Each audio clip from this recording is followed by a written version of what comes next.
பேரும் அல்லும்படி 6 முதல் 60% வரை ஆடி தள்ளுபடியுடன் super Saravana stores, Chennai, Madurai, Kovai.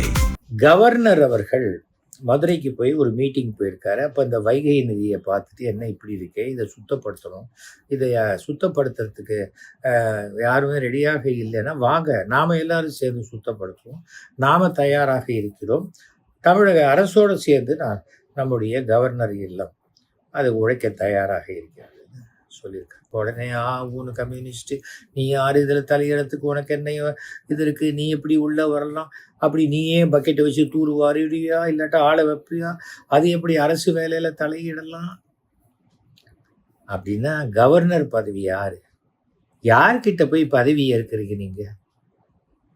Governor யாராவது சீஃப் மினிஸ்டர் கிட்ட, கவுன்சிலர் கிட்ட, எம்எல்ஏ கிட்ட வந்து கவர்னரை பதவி ஏற்கிறாரு.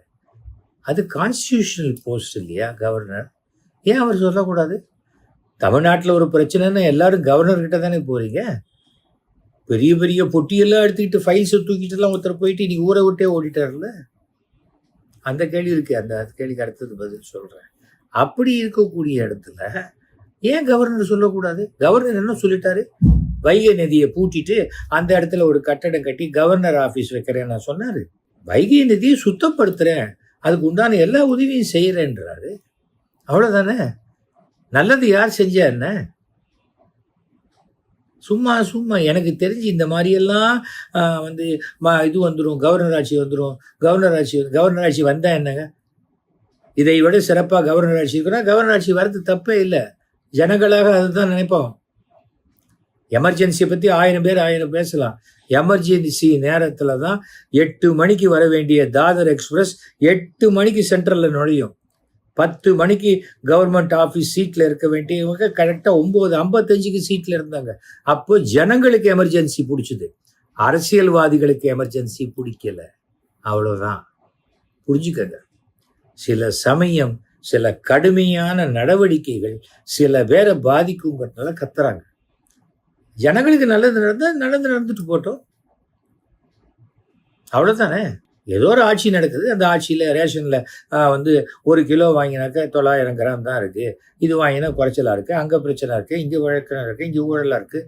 அப்போ அதெல்லாம் கவர்னர் ஆட்சி இருக்கும்போது இதெல்லாம் இல்லை அப்படின்னா நல்லது தானே. வேற என்ன வேணும்? வெஸ்ட் பெங்காலில் சொன்னாங்க. இப்போ வெஸ்ட் பெங்காலுடைய நிலைமை மாறும்போது அடடா இந்த ஆட்சி சிறப்பாக தானே இருக்குன்னு பேசுகிறாங்க. எத்தனை நாளைக்கு சொல்ல முடியும்? பிஜேபி உள்ளே வந்துடும், பிஜேபி நான் பிஜேபியில் இல்லை, உடனே நான் பிஜேபிக்கு நம்ம ஊர்லேயே முட்டாள்தனமான ரசிகர்களும் தொண்டர்களும் நிறைய பேர் இருக்காங்க. விஜய் வந்து சூட்டு போட்டால் நல்லா இருக்கு, பத்தியா டிவி கேக்கு சீட்டு போடுறாரு. எதுக்கு? நான் 2011 டிசைட் பண்ணிட்டேன், இனிமேல் எந்த தேர்தலையும் நிற்கிறது இல்லைன்னு. புரியுதா? நான் நிற்கிறதே கிடையாது, எனக்கு விருப்பமும் கிடையாது. நான் ஒரு தடவை எம்எல்ஏவாக இருந்துட்டேன், நேர்மையாக இருந்துட்டேன், போகிறோம். இன்றைக்கி எனக்கு கவர்மெண்ட் பென்ஷன் வருது. நான் ஒரு எம்எல்ஏ, அரசாங்க முத்திரையோடு எனக்கு வந்து அந்த சர்டிஃபிகேட்டை கொடுத்து கார்டு கொடுத்து எனக்கு மாதம் 35,000 ரூபா பென்ஷன் வருது. அது போதும் எனக்கு. நான் என்ன செய்ய போகிறேன்? எல்லார் பணத்தையும் திருடி வச்சுக்கிட்டு என்னத்துக்கு? சாபத்தை வாங்குற வேலையெல்லாம் எனக்கு கிடையாது. அந்த மாதிரி அரசியல்வாதியாக நான் இருக்க என்றைக்குமே ஆசைப்பட்டது. என்னை பொறுத்த வரைக்கும் அரசியல் என்பது சமூக சேவை செய்வதற்கு அதிகாரமுள்ள ஒரு இடம். அதுக்கு மேலே அது ஒருத்துக்கும் பிரயோஜனமே கிடையாது. நான் மாதம் இன்றைக்கும் 2 ட்ராமா 3 ட்ராமா போடுறேன், எனக்கு போதும். சமீபத்தில் கூட ஒரு படம் 50 லட்ச ரூபா கொடுக்குறேன்னாங்க. ஆனால் அந்த டேர்ம்ஸ் அண்ட் கண்டிஷன் எனக்கு ஒத்து வரல, பண்ண மாட்டேன்னு சொல்லி. பணம் வந்தால் என்ன வேணால் செய்யலாம், அதெல்லாம் என்கிட்ட நடக்காது. அதுக்காக அந்த ஒரு விஷயத்தில் சொல்கிறேன், கவர்னர் சொன்னதில் எந்த தப்பும் கிடையாது. புரியுதா? கவர்னர் தான் எல்லாத்தையும் வாட்ச் பண்ணி எல்லா விஷயம் நோட்டு போட்டு டெல்லிக்கு அனுப்புறது கவர்னர் தான். ஓகே. முதலமைச்சராக யாராவது பதவி ஏற்றாலும் இந்த மந்திரிகள்லாம் வேண்டான்ட்டு அவங்கள வெளியில் எடுத்துட்டு வேற யாரையாவது மந்திரிகளாக்கினாலும் அந்த கவர்னர் பங்களாவுக்கு போய் கவர்னருக்கு முன்னாடி பதவி ஏற்றாதான் அந்த பதவியை செல்லும். இதெல்லாம் புரிஞ்சுக்கங்க. சும்மா ஏதோ எல்லாத்துக்கும் பதில் சொல்லலை, அவர் ஒரு அரசியல்வாதி மாதிரி எல்லாத்துக்கும் வார்த்தைக்கு வார்த்தை பதில் சொல்லாமல் இருக்காரு அப்படிங்கிறதுனால என்ன வேணால் பேசலான்னா தப்பு. புரோட்டோக்கால், ரெஸ்பெக்ட் அதை கொடுக்க கற்றுக்கங்க. ஓகேயா? நான் ஒன்றும் கவர்மெண்ட் அப்பாயின்மெண்ட் கேட்கல. அவர் இன்னும் எனக்கு இந்த டீ பார்ட்டிக்கு வந்து என்னை கூப்பிட்டோன்னே நான் இங்கேருந்து வண்டியை ஓட்டிகிட்டு போய் அங்கேருந்து 15 ரூபா டீயை குடிக்கிறதுக்கு நான் அவ்வளோ தூரம் போக வேண்டிய அவசியம் கிடையாது. ஆனால் எம்எல்ஏக்கள் எல்லாம் இப்போ அந்த டீ பார்ட்டிக்கெல்லாம் கூப்பிடணும்னு ஒரு இது இருக்குது. அதை சில அதிகாரிகள் தன்னுடைய ஒரு அதிமேதாவித்தனத்தினால என்னைக்காவது ஒரு நாள் தான் பனிஷ் பண்ணுற வரைக்கும், டிஸ்மிஸ் ஆகிற வரைக்கும் இந்த மாதிரி சில அயோக்கியத்தனங்களை பண்ணுவாங்க. இந்த பேரை எடுத்துரு, அந்த பேரை எடுத்துட்டு போ. எனக்கு என்னையே ஒரு கல்யாணத்துக்கு கூப்பிட்டா என்னடா அவ்வளோ தூரம் போகணுமா அப்படின்னு நினைப்பேன். கூப்பிடலையா ரொம்ப சந்தோஷம், அவங்க நல்லபடியாக இருக்கட்டும்னு வாழ்த்துவேன். புரியுதா? காலங்காத்தால் எடுறா வண்டின்னு சொல்லிக்கிட்டு அங்கே இங்கே ஓடி எல்லார்கிட்டையும் என் மூஞ்சியை காட்டிட்டு இருக்க வேண்டிய அவசியமே கிடையாது. திமுக தோற்றாலும் திரு ஸ்டாலின் அவர்கள் என்னுடைய நண்பர் தான். ஆனால் நான் திமுக காரன் கிடையாது. அதுவே ஆர்எஸ் பாரதி தப்பாக பேசினா அதுக்கு பதிலும் நான் கொடுப்பேன். ஓகேயா? இதுதான் எஸ்வி சேகர். அடுத்தது அண்ணாமலை அமெரிக்கா போயிருக்காரு. அவர் வந்து தமிழர்கள் ஒன்றுபட வேண்டும், தமிழர்களாக ஒன்றுபட வேண்டும் அப்படின்லாம் பேசியிருக்காரு. அமெரிக்காலேயே 2 சங்கம் இருக்கு. ஒரு சங்கம் வந்து டிஎன்எஃப், இன்னொன்று வந்து ஃபெட்னா. ஃபெட்னாக்கும் டிஎன்எஃப்க்கும் என்றைக்குமே ஆகாது. அது ஒரு பேசிக்கான ஒரு விஷயங்கள் இருக்கிறது. அதை வந்து அதில் இந்தியாவில் தமிழ்நாட்டினுடைய நலனுக்காக ஆரம்பிக்கப்பட்டது தான் டிஎன்எஃப். அந்த டிஎன்எஃப்க்கு தான் நான் ஆரம்பத்திலேருந்தே போயிருக்கேன். நான் தான் முதல் முறையாக பாலகுமாரன் அழைச்சிட்டு போனேன், திண்டுக்கல் லியோனி அழைச்சிட்டு போனேன். அது மாதிரி நிறைய பிரபலங்கள் நான் அழைச்சிட்டு போயிருக்கேன். நான் சீஃப் கெஸ்டாக போயிருக்கேன். மூப்பனார் கலைஞர்லாம் அந்த அமைப்புக்கு நிறைய வாழ்த்துக்கள்லாம் தெரிவிச்சிருக்காரு. நான் 1996 சொல்கிறேன். அதுலேருந்து நாங்கள் போயிட்டு வந்துட்டுருக்கேன். அதனால் இங்கே அமெரிக்காவில் போய் தன்னுடைய அப்படியே தமிழர் வராது அண்ணாமலைக்கு, தமிழ் அவர். அதனால் பரவாயில்ல, அவர் வந்து சொல்லிட்டு போட்டோம். அவர் தமிழர்களாக ஒன்று ஆனால் ஒன்று இப்போ நல்லா சொல்கிறேன் கேட்டுக்காங்க. இப்போ 18 லட்சம் பேர் தான் உறுப்பினராக இருக்காங்க. இப்போ அமெரிக்கா போயிட்டு வந்தோன்னு பார்த்தீங்கன்னா திடீர்னு அது 28 லட்சம் பேராக மாறும். எப்படி மாறும்? அதெல்லாம் அமெரிக்காவில் இந்த மாதிரி ஏஜென்சி எல்லாம் இருக்குது. யாருக்காவது காசு கொடுத்தா அவங்க உடனே எல்லாரையும் சேர்த்து விடுவாங்க, அமைப்பில் சேர்த்து விட்டு அவருடைய அமைப்பை பெருசாக்கி தமிழ்நாட்டில் அரசியலுக்கு வரவங்களாம் நடுங்கி போகிற மாதிரி. யாரோ ஒரு முட்டாள் சொல்கிறான், அடுத்த தடவை தேர்தல் வந்து அண்ணாமலைக்கும் விஜய்க்கும் போட்டி. விஜய் கால் தூசி கூட அண்ணாமலை வரமாட்டார் புகழில். புரியுதா? இவர் சர்வீஸ்லேருந்து சஸ்பெண்ட் ஆகி அவரை டிஸ்மிஸ் பண்ண வேண்டிய இடத்துல நானே ராஜினாமா பண்ணுறேன் விட்டுருங்க ஐயான்னு வந்தா அவருக்கும் விஜய்க்கு என்ன சம்பந்தம்? அரசியல் விஜயை விட அரசியல் தெரியுமா? விஜய்க்கு எவ்வளோ தெரியுமோ அவ்வளோதான் அண்ணாமலைக்கும் தெரியும். ஆனால் ரொம்ப தெரிஞ்ச மாதிரி காட்டிக்கொள்ளக்கூடியவர் தான் Annamalai. Annamalai is a total failure in politics. But பணம் சம்பாதிக்க தெரிஞ்ச மிகப்பெரிய புத்திசாலி அவர். ஏன்னா இப்போ கேஸ் வாபஸ் வாங்குறாங்கன்னா என்ன அர்த்தம்? இன்னைக்கு சொத்து கணக்கு கொடுக்கணும். அன்னைக்கு 15 லட்ச ரூபா வாட்ச் வாங்குறதுக்கு உனக்கு தெரியல, எனக்கு மொத்த கடனே 10 லட்ச ரூபா இருக்குது, இப்போ யாரோ 10 லட்ச ரூபா கொடுத்தாங்க என்னை காப்பாற்றுறதுக்கு அப்படிலாம் சொன்ன ஆளுக்கெல்லாம் இன்னைக்கு வந்து 3000 கோடி ரூபா சொத்து, 4000 கோடி ரூபா சொத்துன்னு யாராவது சொன்னால் அது இல்லைன்னு நிரூபிக்கணும். இல்லையா, இதெல்லாம் நான் கடன் வாங்கி தான் இதெல்லாம் இந்த சொத்தை சினிமாவில் ஒரு அண்ணாமலை சினிமாவில் ஒரு பாட்டை போட்டேன், அந்த பாட்டு முடியறதுக்குள்ளே எனக்கு இவ்வளோ சொத்து சேர்ந்து போச்சு, என்ன பண்ண முடியும்? ரஜினிகாந்துக்கு சினிமாவில் சேரலாம், எனக்கு சேரக்கூடாதா? அப்படின்லாம் கேட்கலாம் யார் வேணாம். அண்ணாமலை செய்தாரா செய்யலையா, சொத்து சேர்த்தாரா இல்லையா, காலம் பதில் சொல். எல்லாத்துக்கும் காலம் பதில் சொல்லு. எங்கள் வீட்டுக்கு யார் வந்தாலும் உட்காருங்க, இங்கே ரூபா நோட்டு, அங்கே ரூபா நோட்டு, இங்கே தங்க கட்டி, அங்கே தங்க கட்டி எல்லா இடத்துலையும் வச்சுருந்தேன்னா யாரையுமே நான் என்னால் வீட்டுக்குள்ளே விட முடியும். ஐயோ இல்லை நான் வரேன் அங்கேயே ஏன் படுத்தா நிம்மதியாக தூங்கணும். அப்போ ஒழுக்கமாக இருக்கணும், நேர்மையாக இருக்கணும், கண்ணை பார்த்து பேசணும். அண்ணாமலை இது வரைக்கும் யார் கண்ணையும் பார்த்து பேச மாட்டார், பேசினது இல்லை. இதுதான் அண்ணாமலை. அதனால அண்ணாமலைக்கு திடீர்னு 10 லட்சம் வந்தோடனே அடடா தமிழ்நாட்டில் 10 லட்சம் புத்தாலிங்க புதுசாக வந்துட்டாங்களே நினைக்காது. அவர் சொல்றாரு இது அரசியல் அமைப்பு கிடையாதுங்கிறாரு, சமூக சேவைன்றாரு. அவருக்கு சம்பாதிக்கிறதுக்குன்னு கூடவே அவரோட வந்து சேர்ந்தவங்களுக்கெல்லாம் அதிர்ச்சியா இருக்கு. என்னடா அண்ணன் இப்படி தான் சொல்றாரு, நம்ம எப்படி சம்பாதிக்கிறது? இது ஒரு கூத்து. அடுத்த கேள்வி.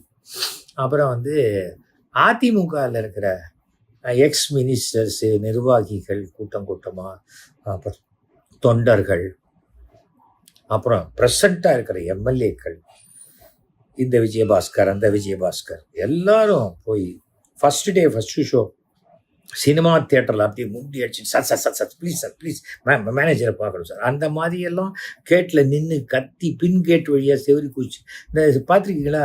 அப்போல்லாம் வந்து இந்த 2 ரூபா டிக்கெட் 3 ரூபா டிக்கெட்லாம் க்யூவில் நிற்பாங்க. தடன்னு தலை மேலே ஓடுவாங்க. 10 பேர் ஓடி அவன் கவுண்டர்கிட்ட போய் டமான்னு குதிப்பான். பார்த்துருக்கேன், நிறைய பேர் பார்த்துருப்பீங்க. அந்த மாதிரி போய் சேர்றாங்க டிவிக்கு. இதில் ஃபஸ்ட்டு ஒரு விஷயம் புரிஞ்சுக்கணும். எந்த கட்சியையும் இன்னொரு கட்சியை அழிக்க முடியாது. தமிழ்நாட்டில் திமுகவாக இருக்கட்டும், அதிமுகவாக இருக்கட்டும், அதெல்லாம் அழியாது. இருக்கும், இருந்துகிட்டே இருக்கும். அதுக்கு உண்டான இருக்கும். அது இப்போது 40 சீட்டு 47 சீட்டு இருந்தது, 46 சீட்டு இருந்தது, 5 பேர் 6 பேர் வெளில போயிட்டாங்க அப்படிங்கிறாங்க. இல்லை 4 பேர் போனது டிஸ்பியூட்டில் இருக்குது. கவர்னர்கிட்ட லெட்டர் கொடுத்துருக்காங்க. இப்போ எல்லா இடத்துலையும் பை எலெக்ஷன் அனௌன்ஸ் பண்ணிருக்காங்க, தமிழ்நாட்டில் அனௌன்ஸ் பண்ணலை. ஸோ எல்லாருக்கு பின்னாடியும் டெல்லி என்பது ஒன்று இருக்குது. 1000 பிஜேபி திட்டலாம், ஆனால் டெல்லியை ஆண்டு கொண்டிருப்பது பிஜேபி என்ற மத்திய அரசு. எலியாரை வலியார் வாட்டினால் வலியாரை தெய்வம் வாட்டும் அப்படிங்கிற மாதிரி தான். 2 விதமான போலீஸ் பார்த்துருப்பீங்க. ஒரு போலீஸு இந்த நோ என்ட்ரி மொனையிலே நிற்பா, தம்பி இது நோ என்ட்ரி, அப்படி போ, பக்கத்து வழியாக போ போ போ அப்படின்பா. இன்னொரு போலீஸு இந்த நோ என்ட்ரியில் கடைசியில் ஒரு கடை வாசல் அப்படி நின்றுட்டு இருப்பார். அங்கே போகும்போது நில்லு, என்ன நோ என்ட்ரியில் வரையா? இல்லை சார் நான் ரிவர்ஸ் எடுப்பியா? நோ என்ட்ரிலே ரிவர்ஸ் எடுப்பியா நீ? வா வா வா லைசன்ஸ் எடு. அது ஒரு போலீஸ். அந்த போலீஸ் தான் பிஜேபி. தப்பு செய்ய விட்டுக்கிட்டே இருப்பாங்க. தப்பு ஒரு அளவுக்கு செஞ்ச பிறகு என்ன செய்யணுமோ அப்போ அவங்க வச்சு செஞ்சுருவாங்க. ஓகேயா? திமுக ஒன்றுமே இல்லை. ஆனால் ஏன் ஒன்றும் இல்லை? திமுகவுக்கு என்ன ஒன்றும் இல்லை. இப்பவும் 71 சீட்டுக்கு மேலே தானே இருக்குது. அப்புறம் என்ன டெல்லியில் எங்கே இருக்குது? டெல்லியில் எத்தனை வச்சுருக்காங்க? 22 + 8 கிட்டத்தட்ட 30 எம்பி வச்சுருக்காங்களா? அந்த 30 எம்பிக்கள் தான் பிஜேபிக்கு தேவை. ஏன் இதே திமுக பிஜேபியோட முன்னாடி கூட்டணியில் இருந்தது இல்லையா? முரசொலி மாறன் இருந்த டயத்தில், முரசொலி மாறன் மறைவுக்கு வாஜ்பாய் இங்கே பெசன் நகர் சுடுகாட்டு வரைக்கும் வந்துட்டு இறுதி அஞ்சலி செலுத்திட்டு போலையா? கலைஞர் உடம்பு சரியில்லாத போது மோடி அவர்கள் வந்துட்டு போலையா? ஸ்டாலின் கையை பிடிச்சிட்டு அப்பா எப்படி இருக்காரு நல்லா பார்த்துக்காங்க, எந்த இது வந்தாலும் டெல்லி வரைக்கும் நீங்கள் அழைச்சிட்டு வாங்க, நான் பார்த்துக்கிறேன் சொல்லலையா? அரசியலில் யாரும் விரோதியும் கிடையாது, யாரும் நிரந்தர நண்பனும் கிடையாது. அது இப்போ காங்கிரஸ் நிரூபிச்சு, நிரந்தர நண்பன்லாம் யாரும் கிடையாது. அப்படி இன்னொரு விஷயம் நல்லா யோசிக்கணும். இது வந்து எல்லாரும் சேர்றவங்க அத்தனை பேருக்கும் வாய்ப்பு கொடுக்க முடியுமா? டிவிகே என்பது என்ன? தமிழக வெற்றி கழகம். ஓகே, அப்படிப்பட்ட தமிழக வெற்றி கழகத்துடைய ஒரே முகம்தான் யாரு? விஜய் என்ற ஒரு மிகப்பெரிய நடிகன், ரஜினிகாந்துக்கு அடுத்தபடியாக இருந்து அந்த இடத்துக்கு வரணும்னு நினைத்த ஒரு நடிகருடைய முகம். அந்த முகத்துக்கு விஜய் பார்க்க வந்தாலும் அது ஈடுகட்ட முடியாது, செங்கோட்டையனாலையும் ஈடுகட்ட முடியாது, ஆதவ் அர்ஜுனாலையும் ஈடுகட்ட முடியாது, யாராலையும் முடியாது. புசி ஆனந்த் அந்த இடத்துக்கு வரத்துக்கு ஆசைப்படவே மாட்டார். அவர் வந்து ரொம்ப அந்த ரசிகர் மன்றத்தினுடைய தலைவராக, இன்னைக்கு அந்த கட்சியினுடைய பொதுச் செயலாளராக இருக்கார். பொதுச் செயலாளர் டிவிகே யாரு அப்படின்னா, அதிமுகவில் ஜெயலலிதா அவர்கள் வகித்த பதவி நிரந்தர பொதுச் செயலாளர் அப்படின்னு சொல்லுவாங்க இல்லையா, அந்த பதவி. அதனால எத்தனை பேர் வேணா வரலாம். ஆனா ஒரு டப்பாக்குள்ள 100 நெல்லிக்காய் தான் போகும்னா அந்த டப்பாக்கு உள்ள சைட்ல எல்லாம் 500 நெல்லிக்காயை போட்டா கூட அந்த டப்பா பிதுங்கி வழிஞ்சு பல நெல்லிக்காய் உருண்டு மறுபடியும் வெளில ஓடிடும். இல்லைன்னா அந்த டப்பாவே உடைஞ்சிரும். இதுதான். இதை சமாளிக்க வேண்டிய பொறுப்பு, இதை சாமர்த்தியமா டீல் பண்ண வேண்டிய பொறுப்பு திரு விஜய் அவர்கிட்ட இருக்கு. எதுக்காக நான் சொல்றேன்னா, ஒரு கன்சர்ன்ல தான் சொல்றேன். விஜய் ரொம்ப கம்ஃபர்டபுள் லைஃப் வாழ்ந்தவர். ஒரு நல்ல ஊழலற்ற ஆட்சி வரணும், யாரும் லஞ்சம் கிஞ்சம் இருக்கக்கூடாதுன்னு நினைக்கிறார். எனக்கு தெரிந்த வரைக்கும் விஜய் முதலமைச்சராக ஒரு பைசா கூட லஞ்சம் வாங்க மாட்டார் அப்படிங்கிறது நான் நினைக்கிறேன். ஆனால் இந்த டிவிக்குள்ள வந்தவங்க 90% மேல விஜய் வந்துட்டாரு, இன்னும் 5 வருஷம் ஆச்சு, 10 வருஷம் ஆச்சு, நாம எப்படி சம்பாதிச்சு செட்டில் ஆகலாம் அப்படிங்கிற எண்ணத்துல வரவங்க தான் ஜாஸ்தி. இது என்ன யார் சொன்னாலும் மாற்ற முடியாத ஒரு விஷயம். அப்படி இருக்கும்பொழுது அதை எப்படி சமாளிக்கணும்? விஜய் 234 பேர் இருக்கிற அசம்பிளியில உட்காரலாம், பேசலாம். ஏற்கனவே தமிழ்நாட்டில் இந்த 50 வருஷமா 10 லட்சத்துக்கும் அதிகமான அரசு அதிகாரிகள், இடைத்தரகர்கள், அப்புறம் கான்ட்ராக்டர்ஸு லஞ்சம் கொடுத்து லஞ்சம் வாங்கி அப்படியே இப்போ கூட டெய்லி வந்துக்கிட்டு இருக்க ஆர்டிஓ ஆஃபீஸில் லஞ்சம், இது லஞ்சம் இப்பவும் தானே பிடிக்கிறாங்க. அப்போ என்ன ஆட்சி 55 நாள் ஆயிடுச்சுல, ஒரே நாளில் மாறாது. சினிமாவில் மட்டும்தான் மாறும். நம்மளுடைய சங்கர் படத்தில் வரும் தெரியுமா, ஒரே நாளில் 40,000 பேரை வேலையை விட்டு நீக்கிறேன், 4 லட்சம் பேரை நீக்கிறேன். அது சினிமாவில் மட்டும்தான் நடக்கும், இங்கே நடக்காது. 10 பேரை ஒரே சமயத்தில் நீக்கினா கூட கோர்ட்டுக்கு போயிடுவாங்க, ஸ்டே வாங்கிடுவாங்க, அதெல்லாம் என்ன நீக்க முடியாது அப்படின்னு சொல்லி. அதனால இது மிகப்பெரிய சவால். அதில் என்னன்னா, ஜனங்கள் கிட்டேந்து அப்பப்போ வாங்கக்கூடிய லஞ்சத்தை மொத்தமாக கட் பண்ணும்போது பெருவாரியான ஜனங்களுக்கு அது மிகப்பெரிய நம்பிக்கை கொடுக்கும். ஓ நல்ல வேலைப்பா, எல்லா இடத்துலையும் காசு கேட்கலப்பா, பார்க்குற இடம்லாம் காசு கேட்பாங்க, கேட்கல, நல்ல ஆட்சிப்பா, ஓகே. அடுத்தது அவர்கள் என்ன திட்டங்கள் எல்லாம் உங்களுக்கு பண்ணி கொடுக்குறேன், இலவச பஸ்லேருந்து ஆரம்பித்து சொல்கிறதெல்லாம் பண்ணணும். குழந்தைக்கு மோதிரம் போடுறேன்னா அதுக்காக எல்லாரும் நான் குழந்தை பெற்றுக்கிறேன்னு ஆரம்பித்தா கூட அந்த ப்ராசஸ் முடிய 10 மாதம் ஆகிடும் இல்லையா? அப்புறம் ஒரு தடவை தான் கிடைக்கும். அவக்கா வருஷா வருஷம் குழந்தைய பெற்றுக்கிட்டு வருஷா வருஷம் மோதிரம் கொடுக்கலையானாக்கா அப்புறம் அந்த குழந்தைங்களை யார் படிக்க வைக்கிறது, யார் வளர்க்குறது, எவ்வளோ இருக்கு. அதனால் இந்த இமீடியட்டாக இந்த இலவச பஸ்ஸு, மாதம் அந்த 2,500 ரூபா பணம், அது போன்ற விஷயங்கள், விவசாயிகளுக்கு உண்டான கோரிக்கைகள் எல்லாமே, அதெல்லாம் அரசு இப்போ பட்ஜெட்டில் பார்த்தா தெரிஞ்சிட போகுது. அதை பற்றி எதுவுமே நம்ம விமர்சனம் பண்ண வேண்டிய அவசியம் இல்லை. ஆனால் அளவு கடந்து ஆளை சேர்த்துக்காதீங்க. அதுதான் அது நீங்கள் பார்த்துருப்பீங்க, லெஸ் லக்கேஜ் மோர் கம்ஃபர்ட், அதை இழந்துருவார் விஜய். அப்படியே கூட்டம் கூட்டமாக சேர்த்துக்க என்ன ஆகிடும், கடைசியில் இந்த கட்சியிலேயே எடுத்த உடனே 2 கோடி பேர் உறுப்பினராக சேர்ந்தாருன்னு விஜய் அவர்களே சொன்னார் இல்லையா எலெக்ஷனுக்கு முன்னாடி. அப்போ அந்த 2 கோடி பேர் இந்த ஆட்சி வருமா வராதா எதையும் தெரியாமையே விஜயை நம்பி சேர்ந்தாங்களே, அவங்களுடைய எதிர்காலம் என்ன? அப்போ புதுசாக அங்கேருந்து வரவன், அங்கே சம்பாதிச்சுட்டு வருவேன், அங்கே திருடிட்டு வரவன், இங்கே திருடணும்னு ஆசைப்பட்டவன், 3 கட்சி தாவினவன், 6 கட்சி தாவினவன், எல்லாரையும் உள்ளே கொண்டு வச்சுக்கிட்டா உங்களுக்கு எப்படி சமாளிக்க முடியும்? அரசியல் தெரியாமல் இருக்கலாம், ஆனால் இதுவரைக்கும் இந்த வந்த மந்திரிகள்ல யாருமே ஊழல் பண்ணாதவர்கள். அதாவது வேற கட்சியிலேருந்து மந்திரியானவங்களை பற்றி விட்டுருங்க, தாவேகா உறுப்பினராக இருந்து மந்திரியானவங்க இதுவரைக்கும் யாரும் ஊழல் பண்ணாது. தாவேகாக்குள்ளேயே பார்ட்டி ஃபண்டு கொடுத்து நிறைய பார்ட்டி ஃபண்டெல்லாம் கொடுத்தவர் கூட உள்ளே பதவிக்கு வந்திருக்கலாம், அதெல்லாம் அடுத்தது. ஆனால் தாவேகா என்ற அமைப்பிலேருந்து ஆரம்பத்திலேருந்து குசி ஆனதுலேருந்து எடுத்துக்காங்க, யாருமே இதுவரைக்கும் அரசியலில் ஊழல் பண்ணாங்க. அப்படி இருக்கும்பொழுது ஏற்கனவே அங்கே ஊழல் பண்ணவன் இங்கே ஊழல் பண்ணவன் எல்லாரையும் எடுத்துட்டு வந்து இப்போ அதிமுகவை பலகீனப்படுத்தி உங்களுக்கு என்ன நடக்க போகுது? ஒன்றுமே நடக்காது. ஏனென்றால் உங்களை நீங்கள் பலப்படுத்திக்கிறதுக்கு உங்களுக்கு இப்போதைக்கு தேவை எம்எல்ஏக்கள் மட்டும்தான்.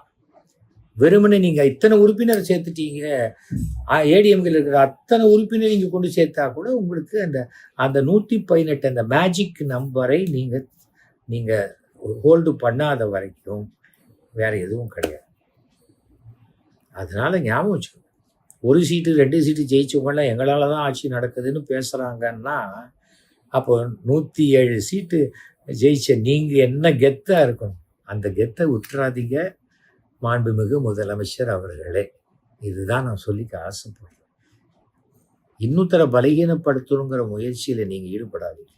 உங்களை பலப்படுத்தி கொள்ளும் முயற்சியில் ஈடுபடுங்க. அதுக்கு வெறும் உறுப்பினர்கள் போகிறாங்க. இப்போ வரவங்கெல்லாம் எதுக்கு வராங்க? அடுத்தது பஞ்சாயத்து தேர்தலில் நிற்கணும், சேர்மன் ஆகணும், ஏதாவது வாரியத்தில் பதவி வேணும், நமக்கு ஒரு கார் வேணும். அதை வச்சுக்கிட்டு என்ன ஊழல்? நம்ம பாட்டுக்கு நம்ம லோக்கலாக பண்ணி சம்பாதிச்சுக்கலாம்.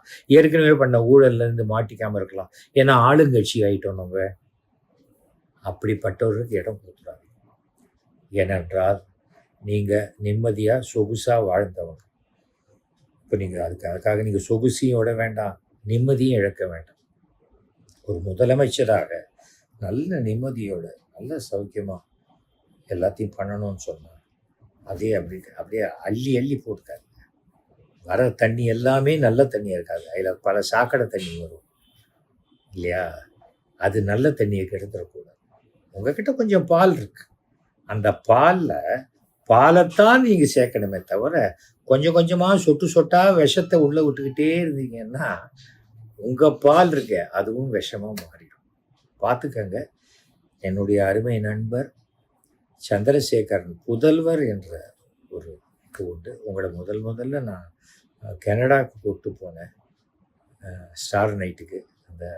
அந்த 26 வருஷம் முன்னாடி அந்த என்னுடைய இண்டஸ்ட்ரியில் இருக்கக்கூடிய இளம் நடிகர் அந்த ஒரு கன்சர்னில் நான் சொல்கிறேன்.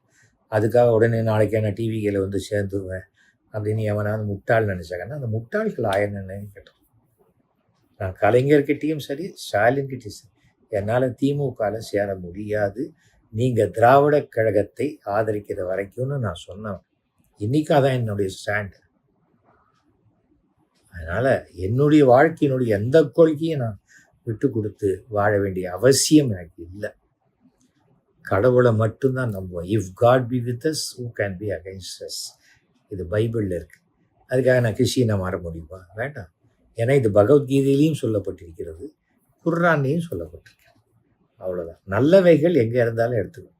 நான் மெசேஜ் எடுத்துக்கிறவன், மெசஞ்சரை பார்க்குறவன் கிடையாது. ஓகேயா? அதனால் பார்த்துக்கங்க. இது டிவிக்கே ஒரு ஆட்சி வந்து கவுந்ததுன்னா எல்லாருக்குமே செலவு, அரசுக்கு செலவு, இதுக்கு செலவு இருக்குது. அவ்வளோதான். கவர்னர் ஆட்சி வந்துடுமே. கவர்னர் ஆட்சி வந்தால் என்ன? நல்ல ஆட்சியாக இருந்தால் எந்த ஆட்சியும் நல்லது தான் ஜனங்களுக்கு. கடந்த இந்த 50 வருஷத்தில் இருந்த ஆட்சி வேணான்ட்டு தானே இப்போ டிவிக்கு தேர்ந்தெடுத்திருக்காங்க.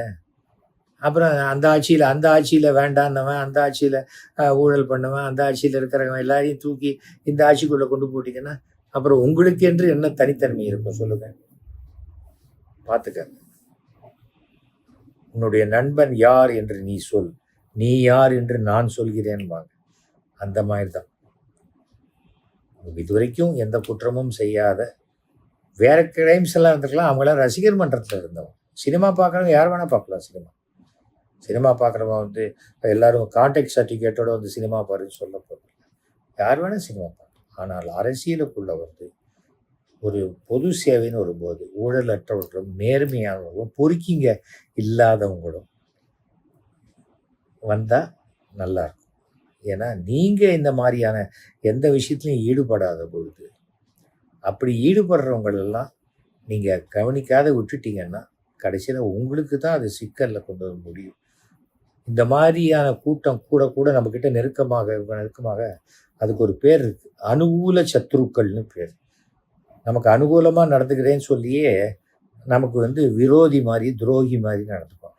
ஏன்னா அவங்க பிழைச்சா போகிறது தான் இங்கே வந்திருக்காங்களே தவிர உங்களை வாழ வைக்கலாம் அவங்க இங்கே வரல. அதில் தெளிவாக நீங்கள் இருங்க, அதை பார்த்துக்கங்க. All the very best. So இப்போது என்னுடைய அரசியல் பயணத்தை பற்றி நாளிலேருந்து ஆரம்பித்து சொல்லலான் இருக்கேன். 1901 1989 எலெக்ஷனில் நான் நின்னேன். அதிலிருந்து இன்று வரை என்னுடைய அரசியல் பயணம், என் கட்சிகள், நடந்த விஷயங்கள், நடந்த உண்மைகள், அதை நான் சொல்லலான் இருக்கேன். என்னுடைய அருமை நண்பர் இந்த டிவி சோமோன்னு இருக்கார், அவர் இந்த ரிப்போர்ட்டர், அவர் வந்து சொன்னார், இது மாதிரி பண்ணலாமே சார் அப்படின்னா. சரி சொல்லிவிடுவோம், யூடியூப்பில் சொல்லுவோம், அப்படி புக்கு போடலாமே. ஏன்னா நான் யூடியூப்பில் சொன்னதை அப்படியே எழுத்தாக மாற்றினா அதான் புக்கு, பார்த்துக்கலாம். புக்கு போடுறது இன்றைக்கி ஒன்றும் கஷ்டமே கிடையாது. அதனால் கொஞ்சம் கரெக்டாக உட்காந்து எழுத தெரிஞ்சுக்க இருந்தால் போதும். சொன்னதை அப்படியே எழுதிட்டா அது அப்படியே புக்காக வந்துடும். கிண்டில்லேருந்து எல்லா இடத்துக்கும் உலகத்துக்கு போயிடும். ஓகேயா? அது ஒரு ரெக்கார்ட், அவ்வளோதான். இந்த பின்னாடி பார்த்தீங்களா, அந்த இதிலே பார்த்தாலே தெரியும். இந்த பக்கம் ஜெயலலிதா, அங்கே மோடி, கலைஞர், அங்கே பாருங்கள் ஸ்டாலின் அவர்கள், எனக்கு மிகவும் பிடித்த முத்துராமலிங்க தேவர் ஐயா இருக்காங்க, திருவள்ளுவர் இருக்கார் காவி ட்ரெஸ்ஸில், எனக்கு பிடிக்கும். அதுக்காக ஒரு திருவள்ளுவர் இல்லாத போயிடாது இல்லையா? நான் மெசேஜ் மட்டும்தான் எடுத்துக்கிறேன், ஒவ்வொருத்தர் ஆசைப்படியெல்லாம் நான் இருக்க முடியாது. அதனால் எங்கள் வீட்டில் இருக்கிற திருவள்ளுவருக்கு எனக்கு பிடிச்சா நான் பூனால் கூட போட்டு வைப்பேன். அதை யார் தடுக்க முடியும்? யாரும் தடுக்க முடியாது. இதுதான் என் லைஃப், இப்படி தான் என் ஸ்டைல். ஓகே, மீண்டும் சந்திப்போம். ஓகே, யாராவது எங்கிட்ட ஃபோன் பண்ணி பேசணும், கருத்தெல்லாம் நல்லா இருந்தது சார், சிறப்பாக சொன்னீங்கன்னு சொன்னீங்கன்னா 9841023545 கூப்பிடுங்க. அரசியல் பயணத்தை எப்படி ஆரம்பிச்சேங்கிறத நான் சொல்கிறேன். ஓகே, நன்றி, வணக்கம்.